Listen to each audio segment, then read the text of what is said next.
Hello Sagittarius, salamat sa pagbabalik. Ito po ang inyong Sun, Moon, Rising Sign, and Venus General Reading para sa sign ng Sagittarius. Kunin niyo lang po kung ano yung nakarelate kayo, tapon niyo hindi. Kung hindi nakarelate, okay lang yan. Maaaring ang mensahe sa susunod na buwan ang siyang makakarelate tayo. Pero naniniwala ako meron at merong dahilan kung bakit tayo napadpad dito. Dalawa to. Balik natin. Maaaring sa deck na ito, Couture Tarot. Aba, dalawa talaga gustong lumabas. Sige, tatluhin mo pa. Pwedeng dito or dito. Ito, you don't have to be a certified tarot reader para mag-make sense. Ooh. Waiting for an investment to come. Core energies mo, luck is in your favor. Pero going by the book or going by the tradition, pwedeng may mga bumubulong-bulong sa'yo sa paligid mo, nag-a-advise sa'yo na ganito gawin mo. Pero ikaw, sadyang nananalig ka dun sa faith, nananalig ka sa tadhana, nananalig ka doon sa you want to follow rules, ayaw mo mag-define ng rules, ayaw mong magpasaway, and gusto mo sundin lang kung ano yung tingin mong dapat mong gawin. Hindi ka basta-basta nakikinig kahit kanino kasi this is patience. There must be something in your life right now that parang kung tutuusin nakakaubos na ng pasensya kasi medyo matagal, pero nananalig ka pa rin na luck will be in your favor at nananalig ka na yung batas na sinusunod mo ay magbubunga dahil naniniwala ka doon sa tradisyon na iyon, naniniwala ka sa rules na iyon. Pwede din kasi na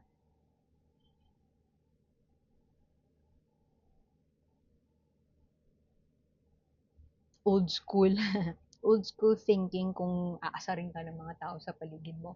Pero sa'yo, yung old school thinking na yun ang tingin mong tama. Yun ang tingin mong dapat gawin. When it comes to a love situation, actually kaperahan to yung core energy. Nothing to do with love situation. Pero kung ipapasok natin ang love situation na ito, pwedeng ikaw ay parang patiently waiting. Pwede din na ikaw ay pinapagpasensyahan mo ang iyong partner mo. Pwede din naman na ikaw ay ayaw mo mag-gamble, ayaw mo mag-take ng risk, sumusunod ka doon sa, halimbawa, kung minililigawan ka, sinusunod mo yung rules nung nililigawan mo na wait lang, antay lang, o kaya naman yung rules ng parents, ganon. Pero kung ito ay titingnan natin as is, it's more on investments, it's more on money, perhaps career. And ayaw mong magpasaway, ayaw mong gumawa ng mga bagay na uh, kakaiba. Sabi, old school na kung old school, pero tingin mo, that is what will work. Tabi ko muna yan. Tatlo agad, lumabas sa'yo. Hindi mo makikita mapuputol yan sa screen, pero pera nga. Okay lang yan. Dito tayo sa clarification. Sa narrative na meron kay Sagittarius, sa buhay ni Sagittarius. You could be dealing with a Cancer, Scorpio, Pisces. Not necessarily those signs. Huwag masyadong ma-stack up dun sa signs na yon. Pero somebody is, kung ikaw yung stable and follow lang ng rules, itong tao na to parang nadadala na ng kanilang emosyon. Pwedeng they are not doing well emotionally. Pwedeng may mental health yung nasa isip ko pagod, pwedeng kakapanganak lang, postpartum depression, pwedeng ganun. So, may mental health issue. They are not doing well when it comes to their emotions. So, parang madali sila magalit. Pwede din na lagi silang lang banas, laging inis sa'yo. I don't know kung naghahanap ng away. Ganun. Siguro, yung iba sa inyo, pinipressure ng partner na i-withdraw na yung ganitong amount o kaya naman mag-divest na ng investments, pero you are not in a position to take risky actions right now. You don't want to take big risks. Gusto mo calculated risks lang.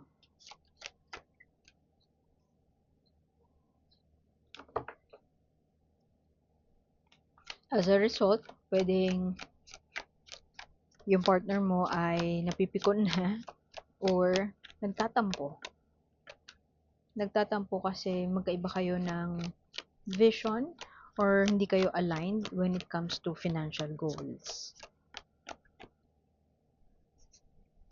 Pwede naman yung iba sa inyo, the Sagittarius na, yung Sagittarius na, yung scenario kasi na nabanggit ko kanina, it's a Sagittarius na financially capable.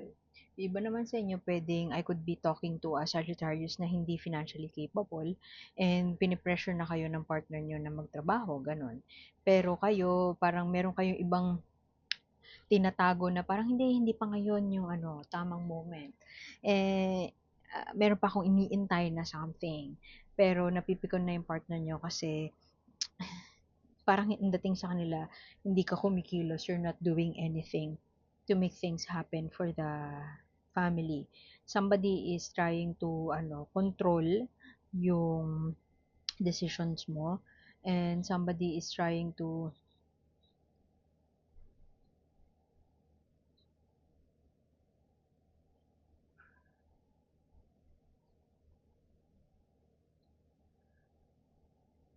drive yung conversation when it comes to handling your finances.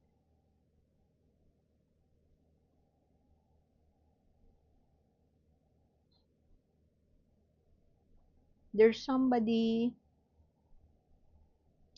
yung iba sa inyo, pwedeng someone in the past is parang nagpaparamdam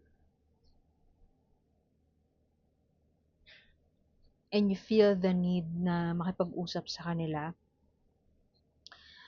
Pero because of this, parang yung partner mo is not in a good place right now para gumawa ka ng anything nakakaiba, anything na unfamiliar.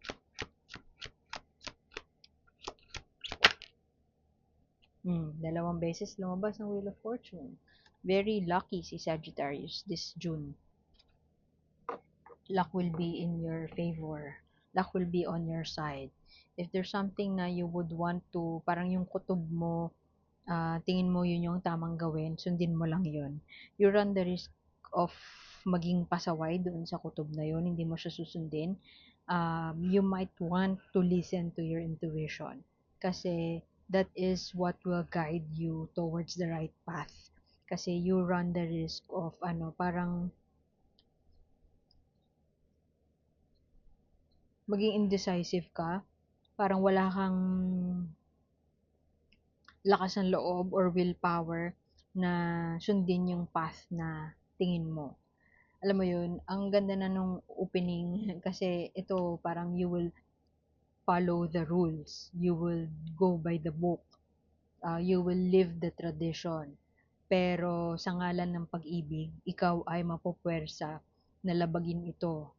Yung kutob mo sinasabi, sumunod ka lang, pero people around you, lalo na yung mga mahalaga sa'yo, ibang-iba yung sinasabi nila sa nararamdaman mong dapat gawin. So, ang advice na nakikita ko dito is to keep this upright, which is to follow your intuition. Sundin mo kung ano yung sinasabi ng kutob mo. At mamili ka. Mamili ka ng, tingnan mo ang bagal, nasa snail siya, di ba? So, pwedeng ang bagal ng takbo ng mga bagay-bagay, dahil sa bagal, yung mga tao sa paligid mo, nauurat na. Dahil nauurat sila, parang ikaw, nape-pressure ka na rin. So, wag kang bibigay dun sa pressure na yun. Dapat alam mo kung saang direksyon ka patungo. Kasi as long as alam mo kung ano yung direksyon na pupuntahan mo, doon magkakaroon ng swerte, doon papasok ang swerte at ang success. Kasi this is success and this is luck is being on your favor. Maraming mga bagay na magta-try na mag-control, maraming mga bagay na mag-play around the background, and pwede din naman na meron kang ex na makikigulo. I don't know kung ex to, pero basta somebody from the past. Pwede din naman na um, meron kang tinutustusan na tao na sobrang maluho, yung partner mo yung maluho, ngayon na parang ayaw mo nang sustentuhan yung luho na yon, nagagalit sila. Pwedeng ganun yung sitwasyon para sa ibang Sagittarius. At nagkukos yun ng tampo and parang misunderstanding kasi ikaw gusto mo steady lang, gusto mo slow lang, ayaw mo magmadali. Yun nga, going by the book, gusto mong sundin lang yung gusto mo lang sundin yung tradition. Actually, pwede din naman na hindi siya pera related. Pwedeng ano siya, religion related. Pwedeng yung iba sa inyo, you are part of a religious group and iba yung paniniwala mo sa paniniwala ng mga tao sa paligid mo, mga part ng partner mo, ganyan. And dahil dyan, parang dahil magkaiba sila ng opinion, yung pinaniniwalaan mo na religion versus yung pinaniniwalaan ng partner mo, may tampo sa'yo yung partner mo or let's say nagkagalit siya sa'yo kasi meron kang sinusunod na parang ridiculous para sa kanya. Pwede kasi na tinatry niya na isubo sa'yo na dapat ganito, bakit ba nagpapaniwala ka dyan, bakit ba sinusundan mo yan, bakit ganyan, bakit ganyan. So, hindi ko nakikita dito yung argument, as in, hindi ko nakita nag-aaway kayo. Ang nakikita ko dito, this person is parang trying to control you, trying to manipulate the situation without actually intending to manipulate eh. Manipulate in a sense na yung emotions, parang iiwan kita kapag ka hindi mo ko sinunod o kaya kapag pinagpatuloy mo pa yan, iiwan kita. Yung ganong klase ng control, very indirect and parang in the guise of love. Akala mo they care about you, pero wala, gusto lang nilang ano, i-satisfy yung ano, control nila over you or i-satisfy yung emotions nila. Pero tingin ko more than that. I feel na yung emotionally charged na mga pinapakawalang salita ng partner mo. Pwede kasi na sadyang may pinagdadaanan lang sila ngayon. And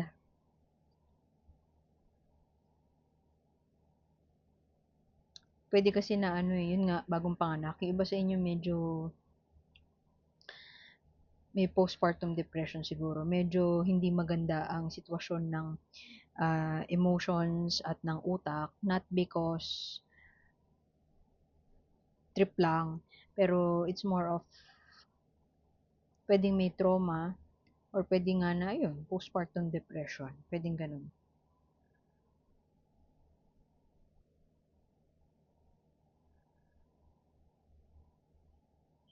Yung iba sa inyo pinag-aawayan na yung pera.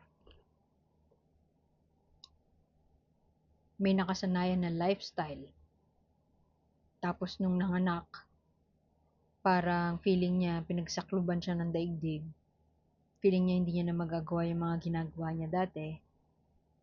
Parang pwedeng nagko-compensate siya para sa pagbibili ng kung ano-ano para lang parang coping mechanism. Ang coping mechanism niya, shopping, ganyan. Luho, ganyan. Yung lifestyle niya nag-inflate kasi nga, um, ewan ko, stress eating. Stress eating, emotionally stressed eh. Somebody is emotionally stressed. Kung hindi ito partner mo, ikaw to, emotionally stressed. And parang gusto mo munang isarado yung mundo mo sa mga bagay na naggumugulo sa isip mo, sa mga tao na kumokontrol sa'yo, sa mga tao na nakikialam doon sa path na gusto mong tahakin. And all of this may kinalaman sa kaperahan. If not kaperahan, career-related ito. Kasi there's patience on your end. Ang core energy mo, patience. So, patience, waiting for your ships to come, waiting na magbunga yung mga tinanim mo dati. And then this one, this is tradition. Um, Ewan ko, pwedeng yung iba sa inyo kasi nag-invest sa isang variable, yung insurance, bull. Hindi kayo makapaghantay sa maturity o kaya yung mga tao sa paligid mo hindi makapag-antay. O kaya naman kinakailangan mo ng pera ngayon na so gusto mo nang withdrawin. Pero tingin ko you are leaning towards sa keeping it or waiting for the right time, yung right timing. At dun ka parang sakto yung timing na nasa isip mo. Yun nga lang may mga tao talaga sa paligid mo na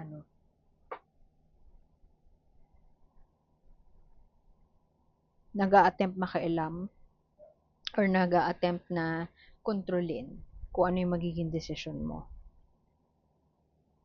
Pero at the end of the day kasi, I feel na kahit anong piliin mo the universe will work in your favor. The universe will conspire para makuha mo yung gusto mo. Parang kumbaga mapagtatagumpayan mo siya. Sa ngayon, medyo siguro yung iba sa inyo na panghihinaan pa ng loob. Meron kang gustong i-achieve pero napanghihinaan ng loob. Kasi nga, bukod sa mga tao na panggulo sa paligid, medyo hindi ka makapagdesisyon kung ano ba yung susundin mo. Medyo naguguluhan or parang hindi mo alam kung ano ba talaga. Hindi ka well connected dun sa kutob mo. Hindi mo alam kung tama mga ba na mag-antay, hindi mo alam na tama bang maging patient, hindi ka sure kung tama ba na hindi magpadalos-dalos, kung antay-antay lang will benefit you in the long run. Tapos kinakampihan pa ng mga tao sa paligid mo yung thought na magmadali na o kaya hurry up, FOMO yung mga nasa paligid mo fear of missing out. May fear of missing out yung mga tao sa paligid mo. And hindi ka ganun ka-aligned with that. Iba yung pananaw mo sa pananaw ng mga tao sa paligid mo. Tapos nakukumplika pa yun ng mga desisyon ng mga tao sa paligid mo na coming from emotions. Very emotional yung mga tao sa paligid mo. Parang, babagsak na yung ekonomiya, tara na, lumipat na tayo, withdrawin mo na yung ganito. Yung may takot sa kanila. O kaya sasabihin nila, namimiss ko yung buhay natin sa, I don't know, sa Australia, siguro yung iba sa inyo dating nakatira sa ibang bansa, tapos umuwi ng Pilipinas. Ngayon na mas mataas yung value ng money nyo dito, ayaw mo pa rin naman na mag-invest ng bongga, ayaw mo mag-take ng risk when it comes to investment. Dahil dyan, gusto mong sundin yung rule book na yung standard mo, hindi ganun ka sang-ayon yung partner mo with that. To complicate it, pwede nga na kapapanganak lang o kaya hindi siya okay emotionally. Kailangan niya ng help. So ikaw, naguguluhan ka tuloy ngayon kung susundin mo ba yung book, yung rule mo, yung guidebook mo. Pero ending your reading at ang pinakamalakas pa, Wheel of Fortune. Whatever you choose, kung ano man yung pagdesisyonan mo, um, the universe will direct you. May mga pagbabago na sa buhay mo na mangyayari and something unexpected is coming. Something unexpected will come along. And it's a good kind of parang intervention from the universe eh. You will succeed in whatever it is that you choose. Kuha tayo ng message ni universe para sa'yo. Ang dami. Ulit. Babasahin ko yung guidebook para makita nyo yung vibe ng deck na ito. Cultivate story. You're exactly where you need to be. So, own mo yan. Own mo yung kwento mo, yung sarili mong kwento. Huwag kang magpadala sa kwento ng iba. Yun ang interpretation ko dyan. Basahin ko to para may sarili kayong interpretation. You are made of moonlight and stories. The night and its wildling creatures know this. When you need a change in your narrative, seek their counsel. Sometimes stories lift you up, encouraging your potential and inherent magic. Other stories limit, diminish, or destroy your worth. You are being asked right now to consider which stories you are listening to. Yun ang sinasabi ko kanina. And which ones you are telling. Telling yourself a story of empowerment will bring a surge of energy. Notice how your shoulders relax, your breath deepens, your heart warms. Telling yourself a story of scarcity or disempowerment leaves you tight, small, and cramped. While we are very selective about the books we read and the stories we watch on film, we are far less selective about the stories we tell ourselves. Now is the time to question the narratives you're allowing into the ear of your spirit. Choose the helpful ones. Parang yun na nga yung sinabi ko kanina. Stick to your guns. Don't let anybody be in control of the chariot. Don't let anybody be in control of your decision. So, listen to the stories. Huwag ka makinig sa mga tao na kung ano sinasabi sa'yo, makinig ka lang sa kutob mo, sa sinasabi ng kutob mo. Kasi yun lang ang tama sa sitwasyon mo ngayon. Okay? Iwan ko na yun doon. Salamat sa pagbisita. Sagittarius, sana makita kita ulit next time. Like, share, and subscribe lang po. Ako si A and see you soon. Bye!